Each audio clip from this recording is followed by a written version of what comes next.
Hare Krishna, Namo Om Vishnu Padaya, Krishna Vishtai Bhutale, Shrimati Bhakti Vedanta Swami Namane, Namaste Saraswati Devi Gauravani Puchaline, Nivase Shashunya Hari Pashtatara Satarine, Jai Sri Krishna Chaitanya Prabhu Nityananda, Shri Advaita Gadadhar Shiva Sari Gaura Bhakta Vrinda, Hare Krishna, Krishna Krishna, Hare Hare, Hare Ram, Ram Ram, Hare Hare.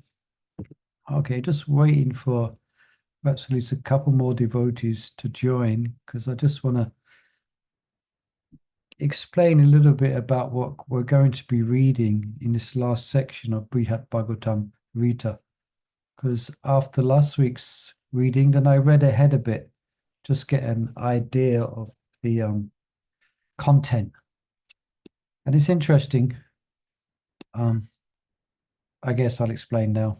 And as they come, I might mention it again. Okay, here comes Mother Gayatri. Hare Krishna.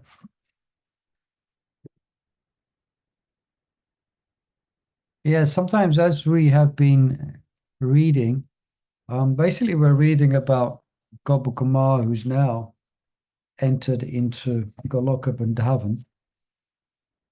But you're going to be hearing, or we're going to be hearing diametrical explanations of both Bhoma Vrindavan and Goloka Vrindavan. So that's why sometimes it's been a little bit confusing is where actually Gopakumar is. Yeah.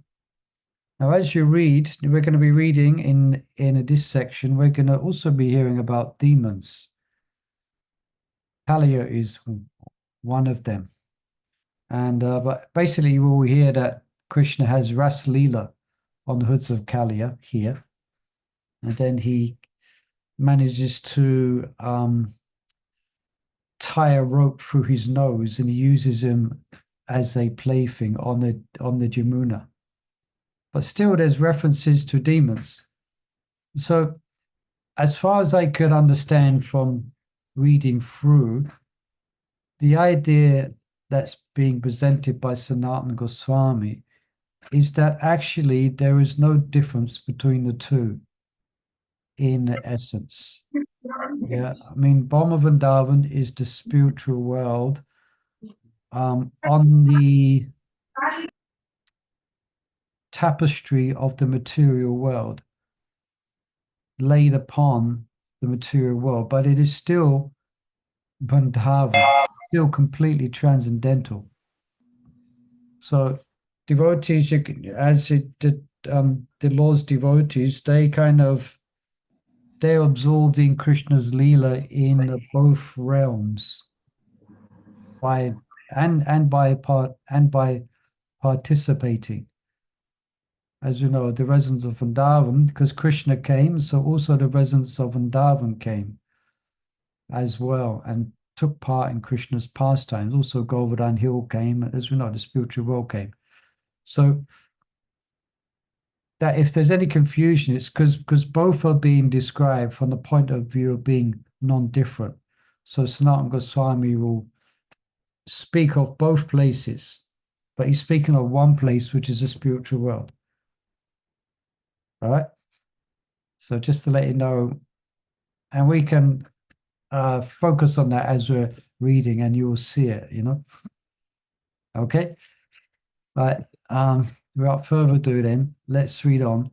So anyone can remember what particular pastime we're reading before I might bring it up? The Gopakumar has reached Gokul.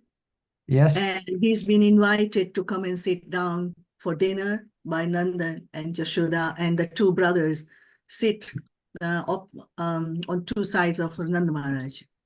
Correct. Yeah, that's exactly it. So it's the it's the evening pastimes that we're introduced to, and then it's going to go into the evening, then in the nighttime, and very little is mentioned about the nighttime pastimes. It's just a Lord to, and then it's the morning pastimes will be described. So that's exactly it. Yeah, well done, Mother Rajkishore.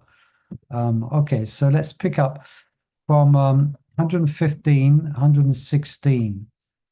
we read this last week, but it's no harm just reading this verse again. All right.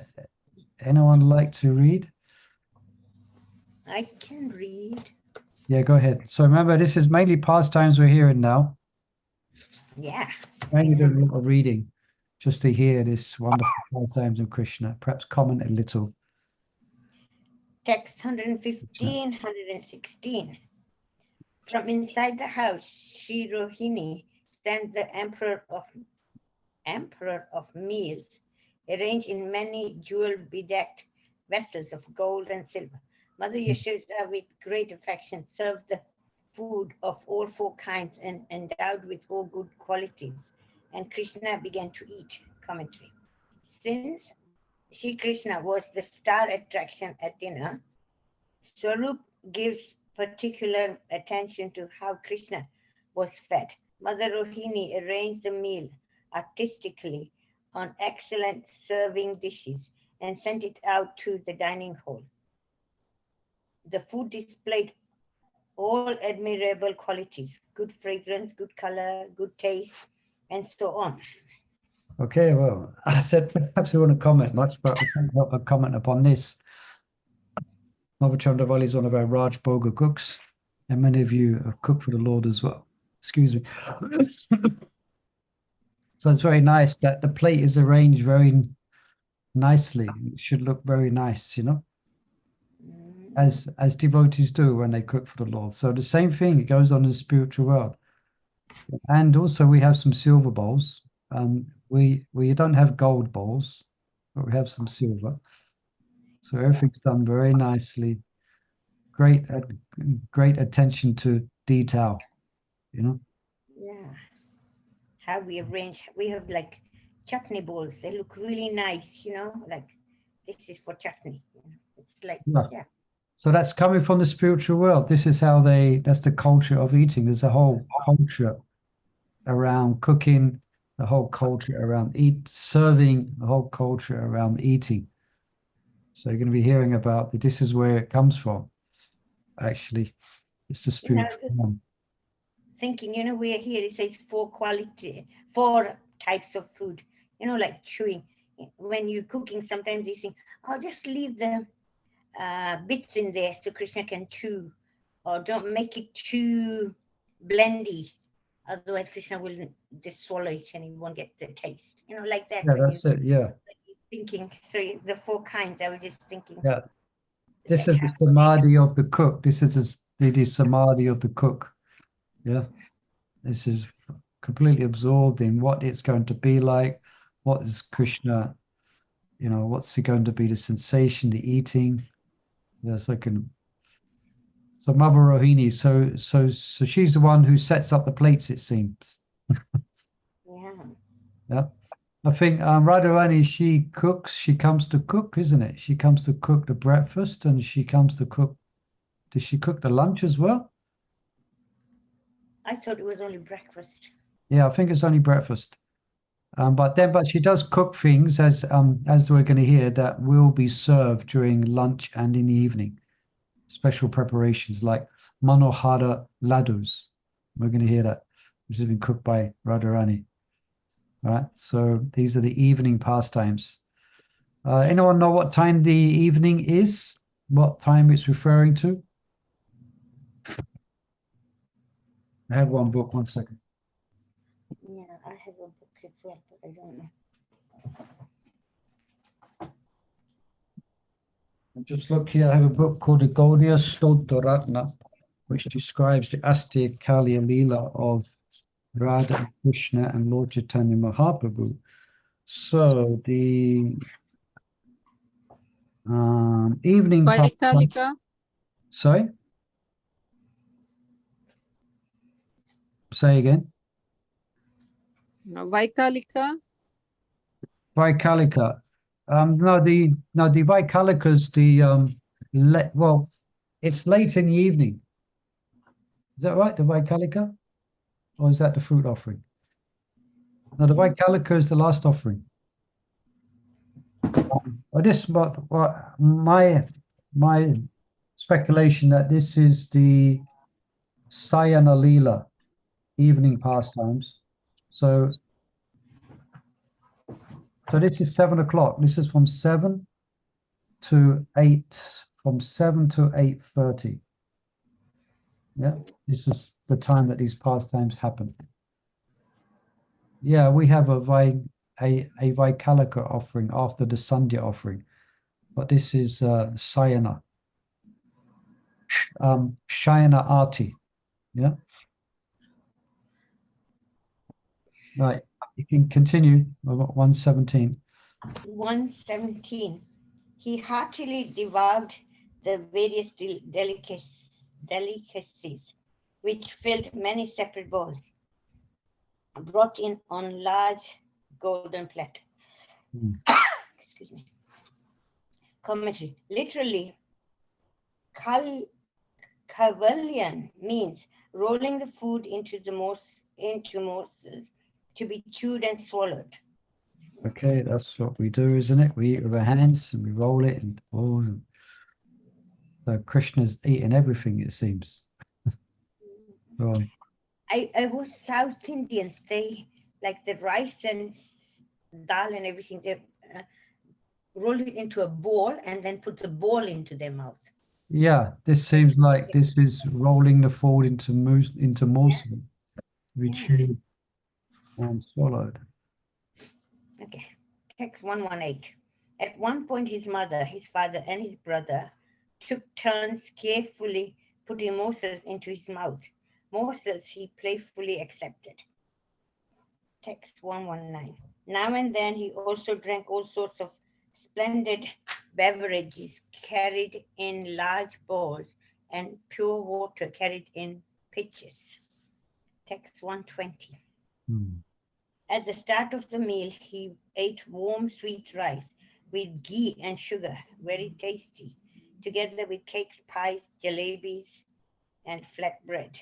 Yeah, this is something because I read forward this last week, and we always think that sweet rice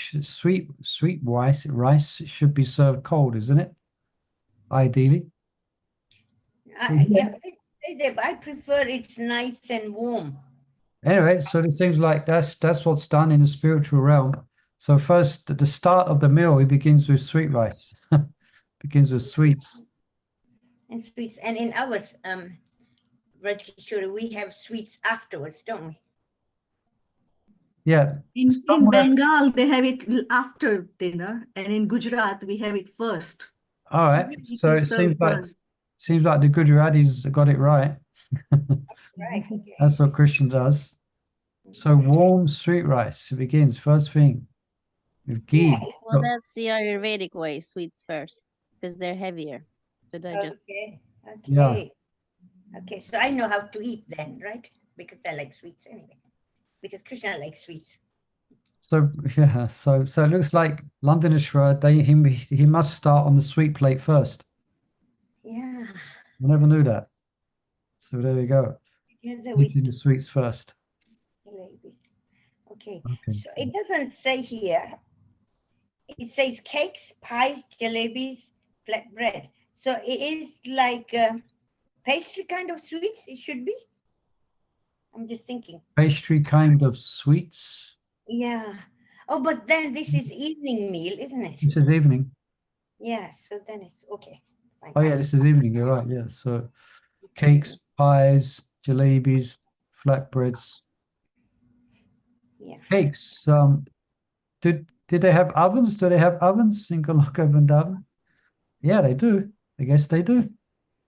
They have Yeah. fire and they heat with and then they use I think they also sometimes they use sandalwood as the fire for cooking Right. for burning. So anyway, they make cakes. I guess they create some type of oven. Anyway, we'll have to go there to find out. Hare Krishna. Text 121. He ate other items fried in ghee, and he also had sweetened yogurt and various things made from transformations of yogurt and milk. 122. In the middle of the meal, he ate fine white rice, warm, fragrant, and tender with fried dal balls and dal wafers, and leafy greens and soup and other vegetable dishes. Text 1 to 3. He ate all other items made mostly of milk products and mainly sweet and sour in taste, plus sour things mixed with salt and pungent spices. That would be towards the end of the meal, I should think. Go on. Among the spices used were hot pepper and a mixture of salt and roasted cumin seeds. Text Okay. 1 to 4. Yeah, I'm mistaken. The end is sweets again. Go on. Toward the end, he once again ate sweetened yogurt, various other items made from yogurt, and buttermilk garnished with asafoetida and other Neem. spices. Yeah. Yeah. And while he himself ate, he also fed me. Commentary. So The what's Gopakamar's name now? You don't remember? Now he's in his Siddha Sarupa? Sarupa, yeah. It should be Siddha Sarupa, and his name is Sarupa. Okay, go on. Yeah, Sarup. So he's feeding Sarup as well. So, commentary. The Raj Naikantu dictionary gives a recipe for the sweetened yogurt preparation known as shikarini. Shikari. Shikarini. To yogurt are added cinnamon, rock sugar, ground black pepper, and ground green cardamom, as well as honey and ghee. Then the mixture is kept for some time in a vessel packed in ice. Okay. Text 1 to 5. One second. Has anyone, if you heard of this before, this Raja Nikhantu? No. Here, for your interest, the Raga Nikhantu is also known as Nikhantu Raknakara. Is Jambavati Moba, you're here. You might be interested in this Raja Nikhantu. Yes, I would be interested. Have you heard of it, Mother? No. Okay, what it is, it's that's been referred to here. It's an ancient Ayurvedic text which is focused on the medicinal properties of plants, herbs, and other natural substances. It is considered one of the significant lexicons in Ayurveda, providing extensive information on various medicinal plants and their uses in treating diseases. What the name is? How does it call? It's there, Raja Nikhantu. And I have it, but I have an English translation. But I thought, okay, all right, so you have it. I thought you went no, but it's not this name. It's not this name. I don't know why they call. It's just English, say medical something. You know, now Indians very abandoning Sanskrit and original names. Yeah. Unfortunately, yeah. What can you do? Thank you, Prabhu. Yeah. Thank you, amazing. Thank you. Okay, carry on. 1 to 5.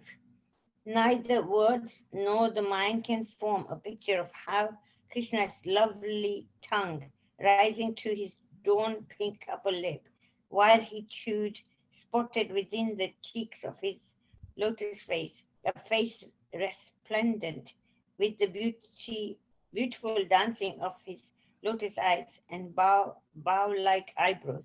Bow-like eyebrows, like a bow and arrow. Commentary. Even how Krishna chewed on jalebis and other foods is a wonder to behold.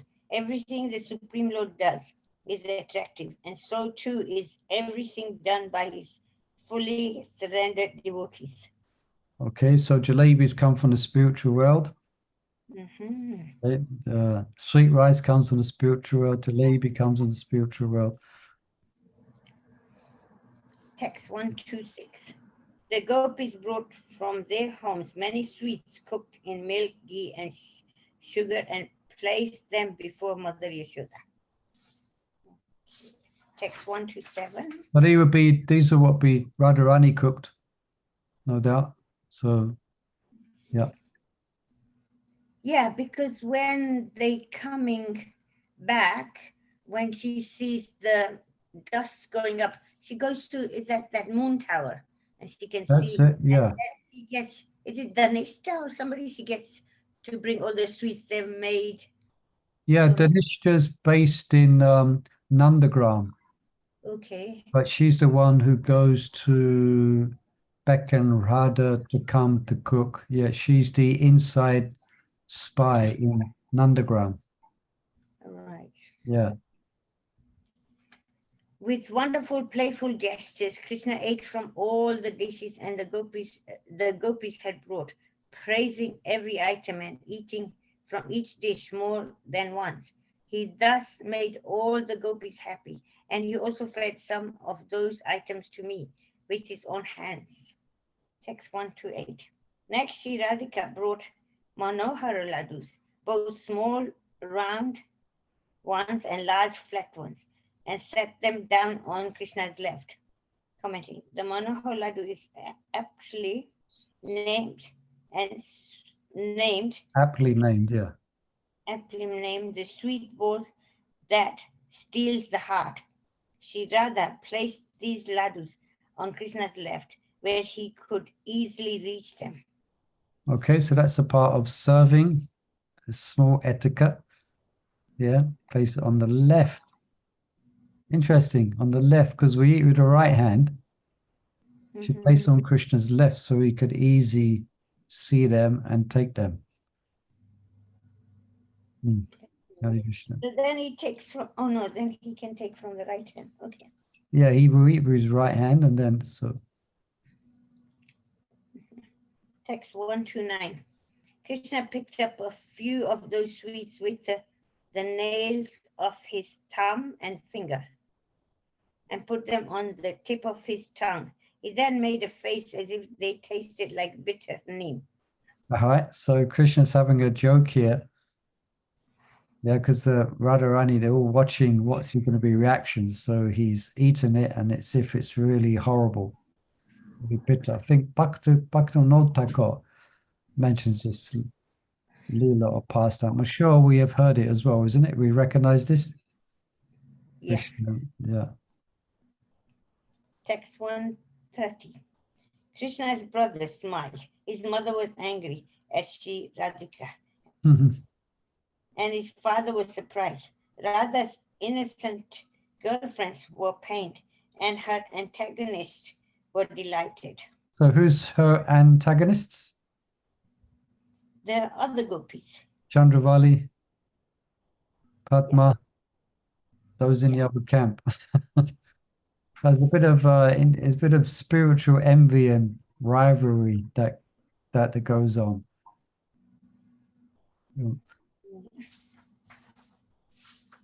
Commentary. Mother Yashoda was angry at the girls for bringing Krishna bitter sweets. Nanda was surprised, doubting how the girls could possibly have done this. Though the gopis in rival parties were enlivened by the mistake, Sri Radhika's innocent-minded Sakhis were upset by the thought that something bitter must have been put in the laddus. Among the Sakhis, however, the more clever could see a joke being played that would further highlight Sri Radhika's good fortune. Text 131. Since I was born in the family of Radharani's brother,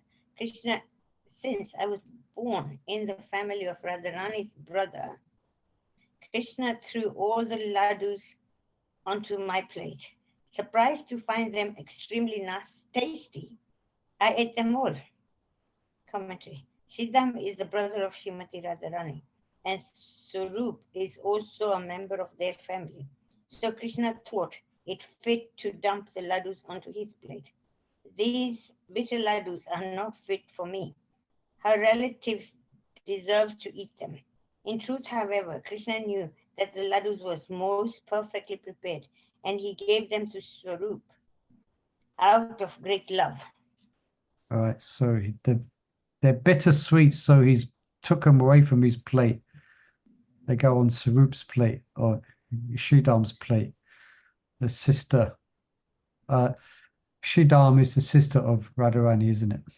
Mhm. Is the brother, excuse me, of Radharani.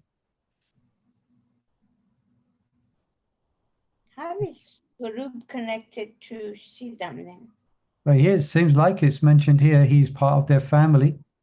Yeah, that's It what. doesn't say exactly, doesn't give any more detail. But Mm. he's part of the so that's his place of residence is along with Sridham and Radharani in Varsana, a very dear friend of Krishna. Yeah. Text 132. Radha secretly looked at Krishna and arched her eyebrows. And Krishna, nodding his head, gratified her with a gentle smile and a sidelong glance. Commentary. To make sure that Radha was not ashamed and unhappy because Mother Yashoda was angry at her, Krishna divulged his true feeling. Text 133. Suddenly I understood this was the pastime by the crest jewel of skillful actors to thoroughly please the devotees tormented by the weight of their love for him. Text 134. Then Krishna properly washed his mouth and playfully chewed some excellent pan. Glancing at Radhika, he put the chewed pan into my mouth. Commentary. Without arousing suspicion in the other gopis, Krishna, the most expert romantic hero, pleased Radhika by placing this desirable remnants into the mouth of her family member. Text 135. Krishna's mother, anxious with affection, chanted mantras and rubbed his belly with her left palm again and again to make sure he would digest what he had eaten. Commentary. There was no real danger that such a lovingly prepared meal could cause indigestion. But Mother Yashoda was obsessed with keeping her son happy and comfortable. Such was her unique love for him. Text 136. Nanda Maharaj went out into the cow pastures. Intelligent Balaram went to sleep, and Krishna, singing songs, wandered about the village courtyard. Commentary. Perceptive Balaram could understand that this was a good chance for Krishna to enjoy some of his more private pastimes. He therefore rested inside the house. Yashoda was also inside, busy with housework. Text 137. Eager to enjoy with the beautiful girls of Raj, Krishna played for a short time outside. Then, out of the respect for his mother, he responded to her distant call and came home and went straight to his bedroom and lay down comfortably on the bed, its cotton sheets as soft and white as the foam of milk. Text 138. That. Did you read the purple? Oh, it's a book. Commentary, sorry. Oh, commentary, sorry. Commentary, Gaurava means great respect. Although Krishna is also eager to consort with the gopis. Consort, yeah, with the gopis. Means to meet with the gopis and dance with the gopis, yeah. So he needs to go to bed quick so Mother Yashoda goes so he can sneak out. Yeah. He's also attracted by the special love of his mother. And he is Akhila Rasamita Murti, the embodiment of all relationship, not just the Madhurya Ras. Text 138. That spacious bed had soft pillows, some like spotless full moons, others of various kinds, and it lay on an effulgent bedstead, beautifully ornamented with shining gold, bedecked with priceless gems. Commentary. Some of Krishna's pillows in Nand Maharaj's home resemble the full moon in shape and colors, but they aren't marked by spots. Marked by spots, okay. Krishna's bed also had other long pillows, especially soft are the ones he used to rest his head. Right. Would Anyone else like to read? Mm. Nice, isn't it? Nice description. Wonderful, beautiful details have been given of Krishna's evening meal. Actually, I was going to ask, was it Adhika Prabhu was giving a class the other day, and he was telling that so many books are there on Krishna's Yeah, pastimes like this. yeah. And he was referring to one book by Vishnu Chakravarti Thakur, He mentioned, yeah. where he tells about Krishna's hasaras, his joking pastimes. Yeah. 4 particular pastimes there. Yeah, we have Krishna book. There's so many pastimes.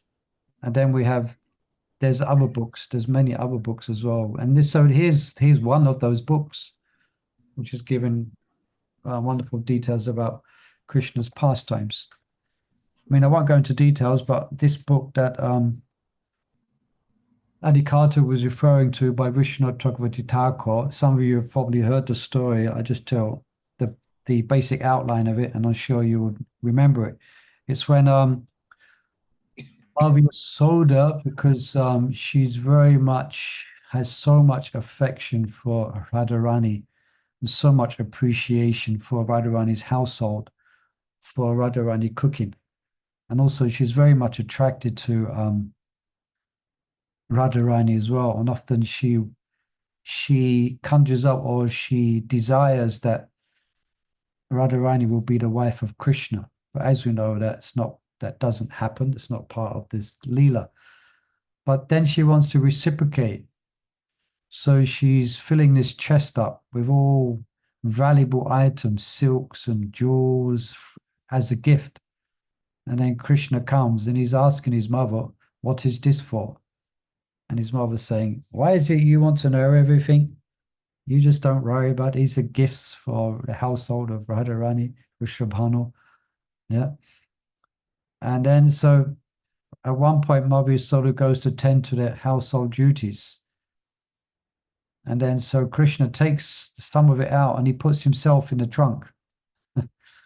And then Abhimanyu, upon request of Madhya Yasoda through messages, she comes to pick up the trunk.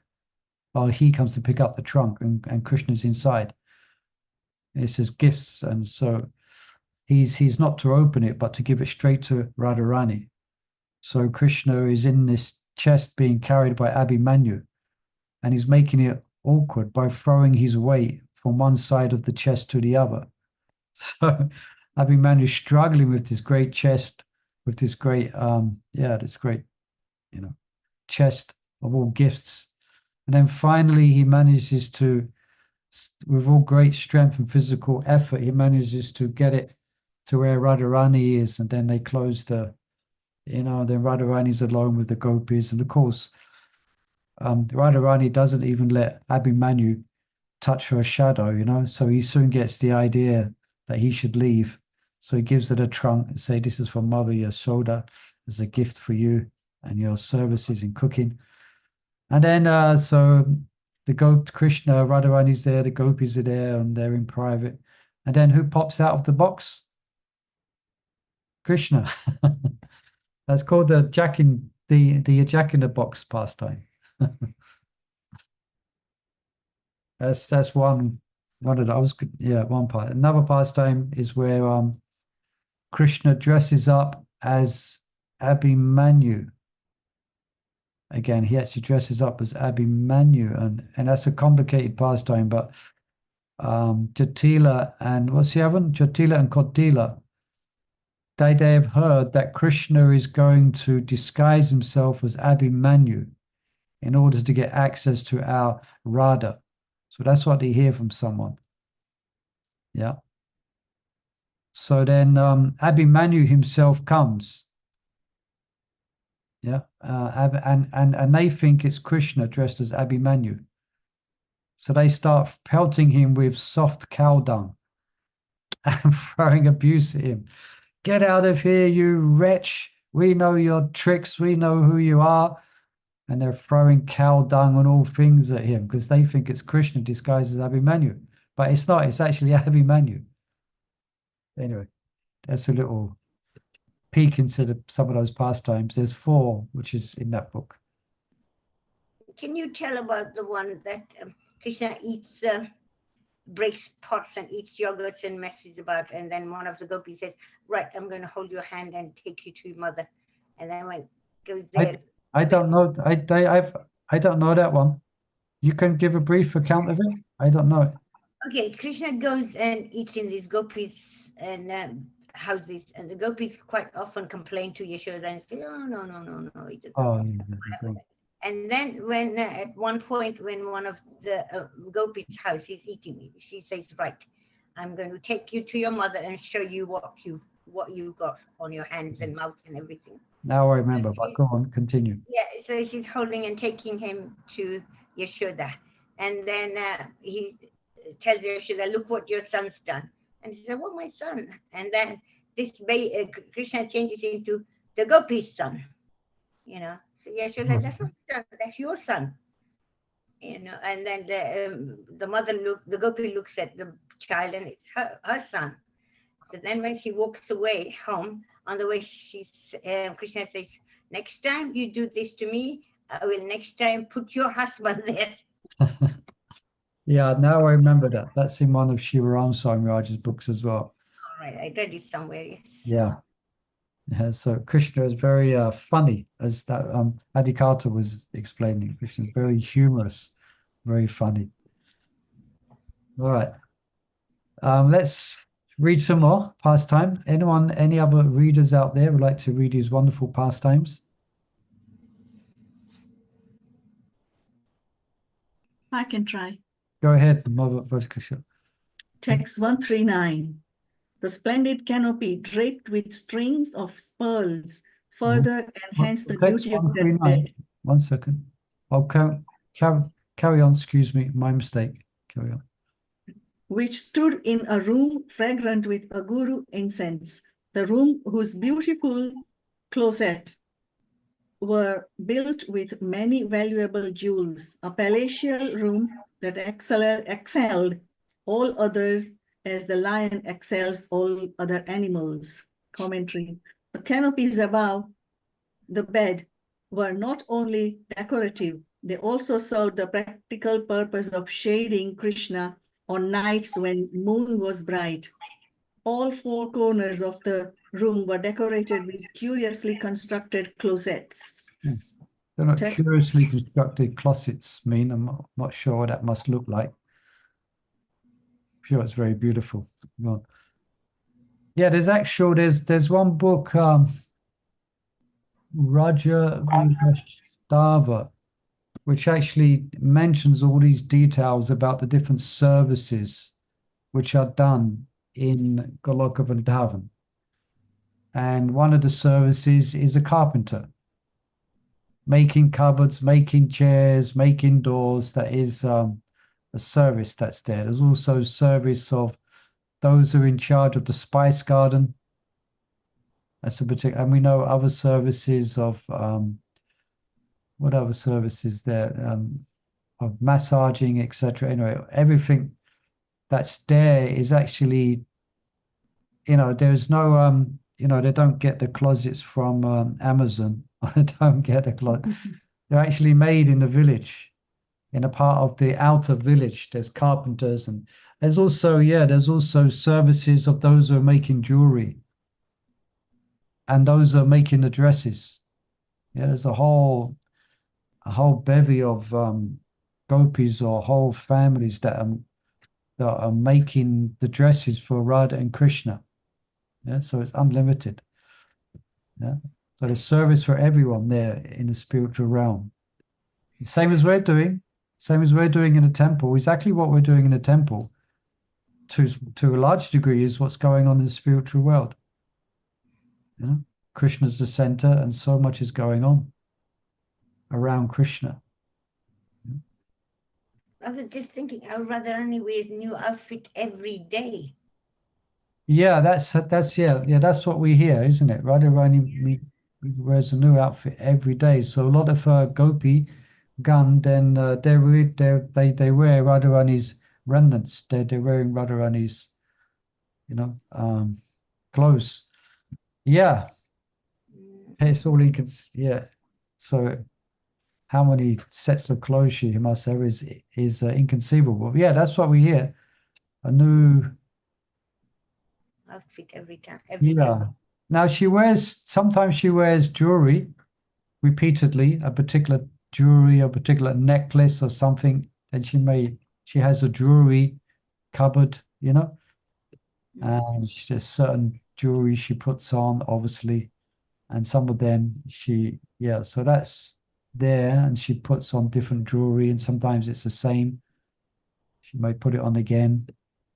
And you heard this as well, that you heard this statement, I think it's misunderstood actually, that Radharani never cooks the same thing twice. You not heard that? Yeah, I've heard that, and Yeah, it's not actually correct. is it not? She cooks these, it's not as if she only cooks these Manohara ladus once. But the experience is always new.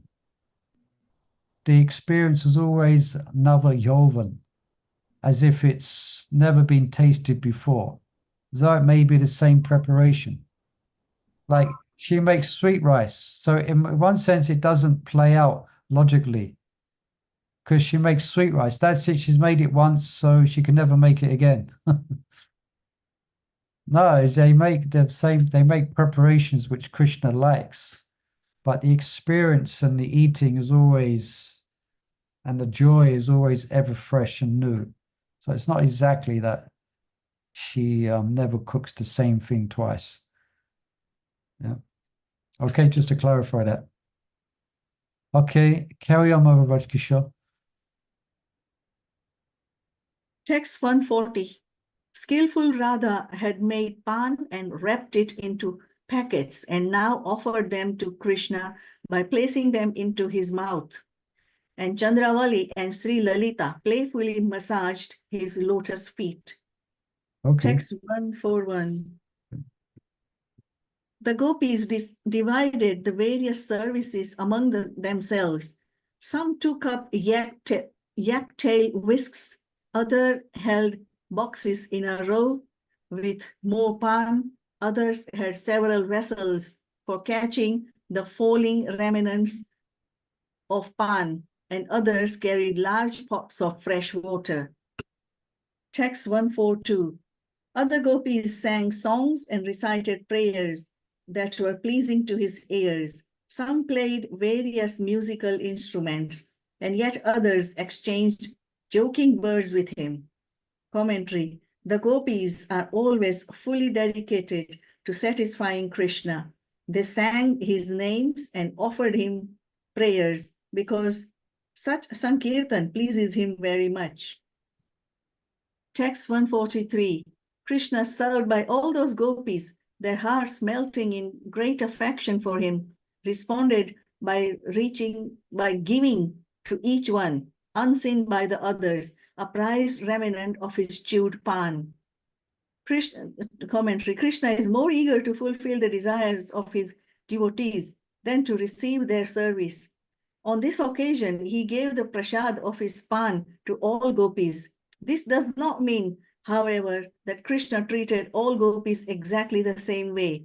He reciprocated with each of them individually, unseen by others. 144. In this way, the most eminent member of the assembly of the great rogues gratified all his beloved girlfriends with his behavior. Then, pleasing by the loving talks of Sri Radhika as the pastime, he took a short nap. Commentary. Even while exchanging affections with all the gopis, Krishna showed special favor to the chief of them, Srimati Radharani. He took special pleasure in talking to her. Text 145. Signaled by the gesture from Krishna, the gopis, overflowing with happiness, all left for their own homes.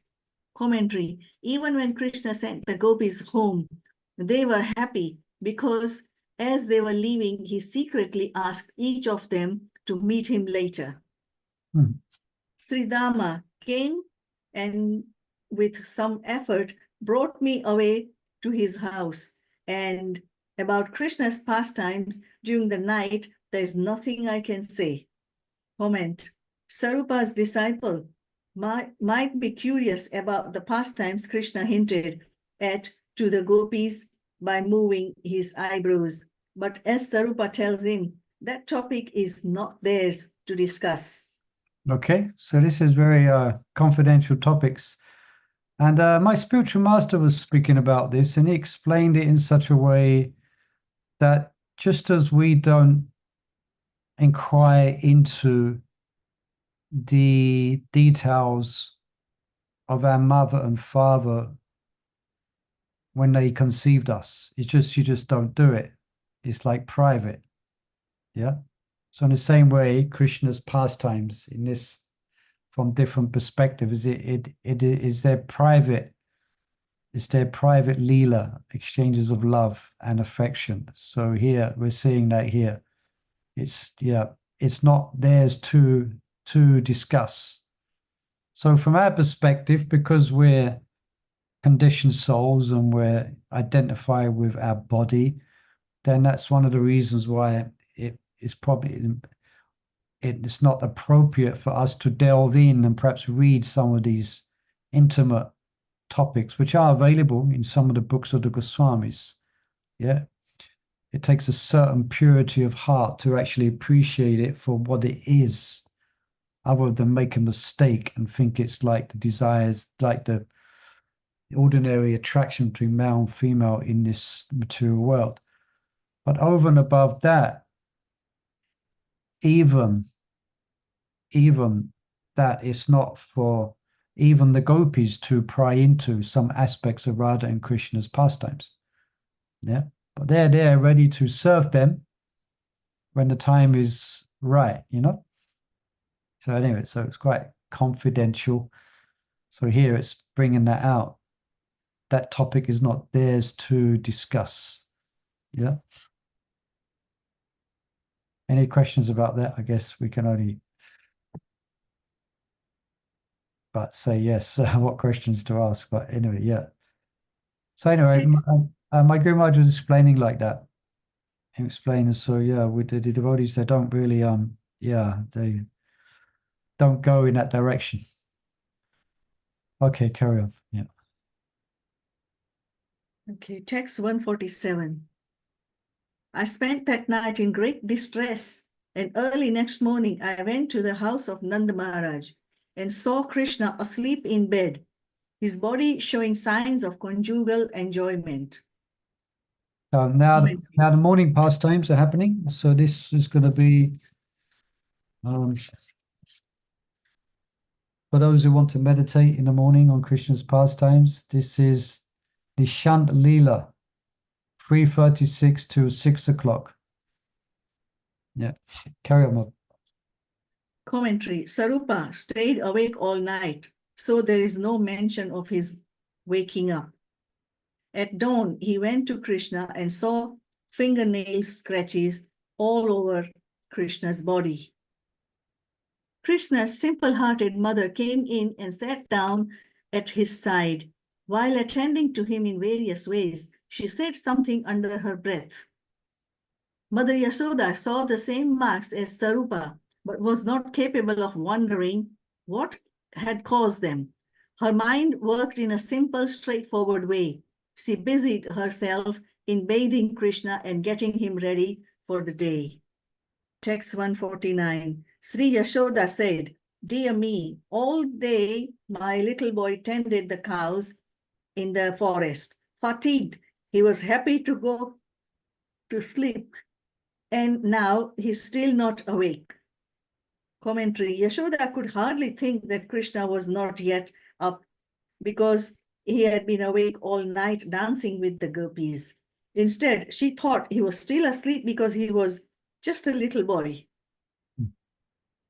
Text 150. As he ran about the forest, nasty thorns made cuts all over his body. Commentary. This was Yashoda's explanation for the scratches made by the fingernails of amorous gopis.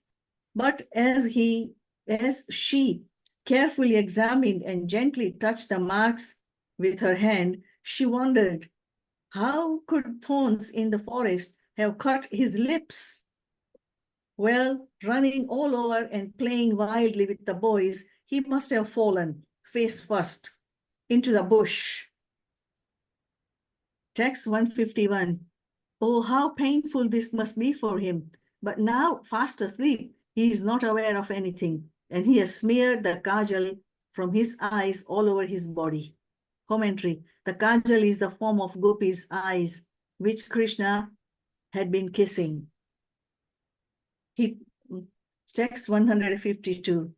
He doesn't even know that he has spilled red pan juice from his lips all over himself, and that the turning over and over in the bed, he has broken his necklaces and garlands and other ornaments. Commentary. The red stains on Krishna's cheeks were actually from the pan chewed by the gopis, and his garland and necklaces had broken while he was embracing them. Krishna's clothing and the protective thread on his neck were also in disarray, but Mother Yashoda ascribed all this to his rolling about in his sleep. Text 153. My goodness, this saffron-colored clay from the shore of Yamuna, it seems that even his bath couldn't wash it off. It has become like an inseparable friend to his body. Commentary. The red clay was actually kumkum from the gopis' breasts. Yesterday evening, those fickle girls didn't bathe him with proper attention. They didn't nicely apply the oil and wipe off what was left.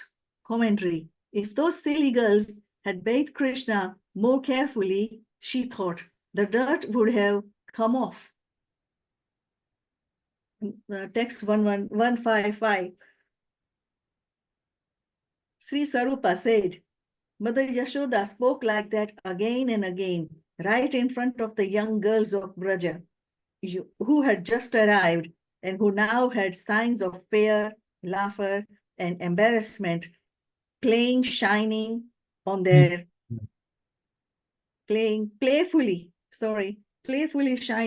faces. Commentary. Mother Yashoda's name implies that she added to Krishna's fame, Yashodadau. The gopis arrived at Nand Maharaj's house just as she was complaining about Krishna's disheveled state.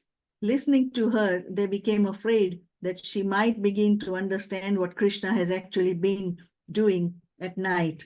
Still, they couldn't help but laugh at her naive statements and shrink in embarrassment at seeing the obvious signs of their dalliance with Krishna. Text 156.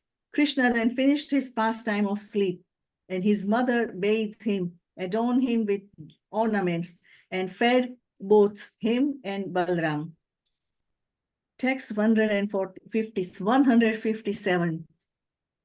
She made Krishna relax a short while, and he enjoyed talking with the gopis. Then she got things ready for his auspicious departure to the forest. Text 158. Though the young gopis were pained at heart at the thought of soon being separated from Krishna, Mother Yashoda had them sing transcendental songs for his good fortune and ceremoniously carry full pots and other auspicious items.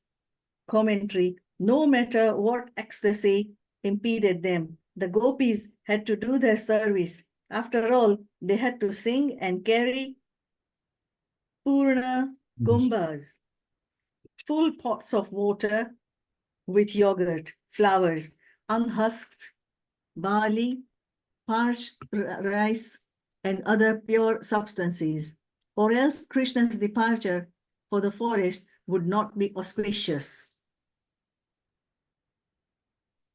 Text 159. So everyone is everyone in the village, everyone in the town, everyone in the village. This is a focus for everyone. because Krishna's going to be leaving for the cowherd pastures. So this is described in quite some detail. It's very nice. Go on, carry on with. Okay, text 159. She sat Krishna on a chair with his elder brother and adorned their limbs with ornaments and medicinal herbs suitable for the forest.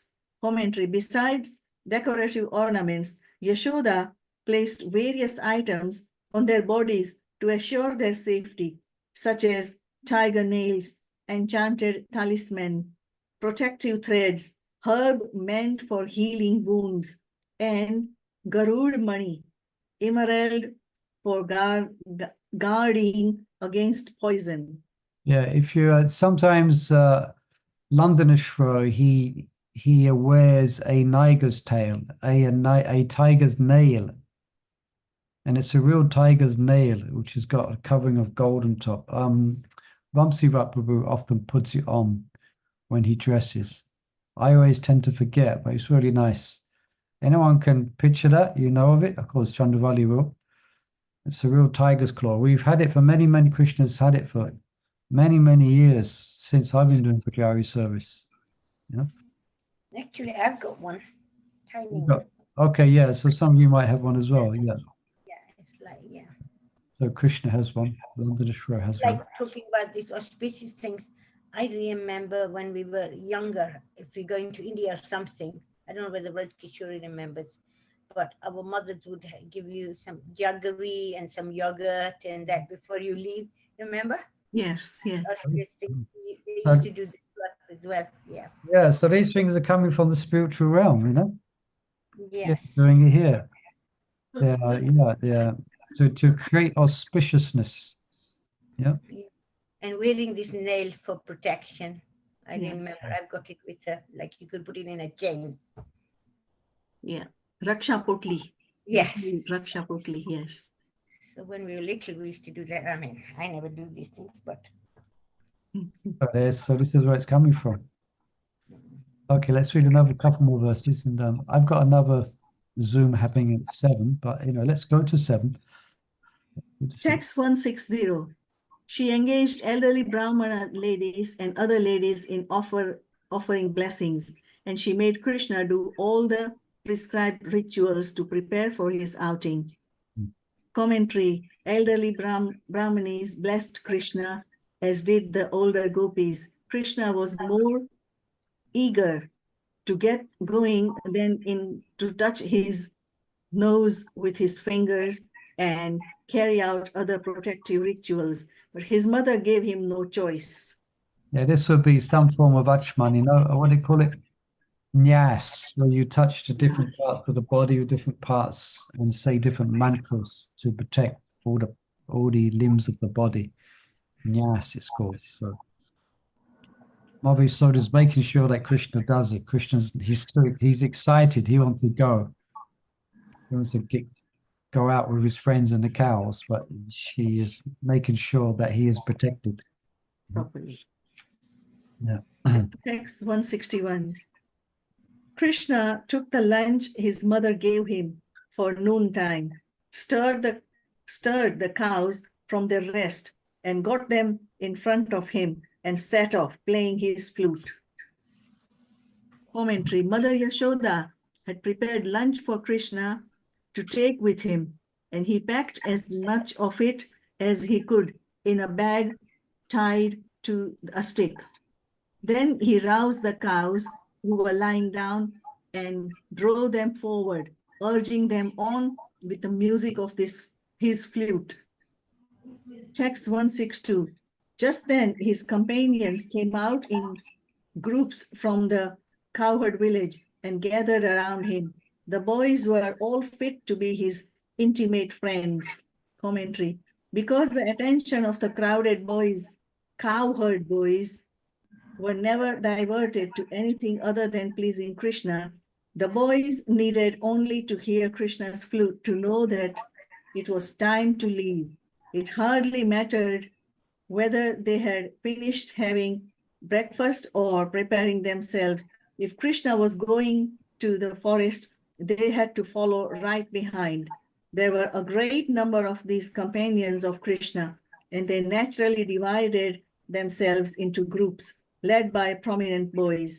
All the boys, however, were completely fit to be with the Supreme Lord in close friendship. Okay, we better finish there. I have another appointment at 7. So, okay, thank you, everyone. Nice to hear about these wonderful, sweet pastimes. And let's continue next week. Okay. Srila Prabhupada ki jai. Brihad Bhagavatamrta ki jai. की जय, मुरली प्रभु की जय, Ki jai. Gaura Premanande. Hari Bol. Hari Hari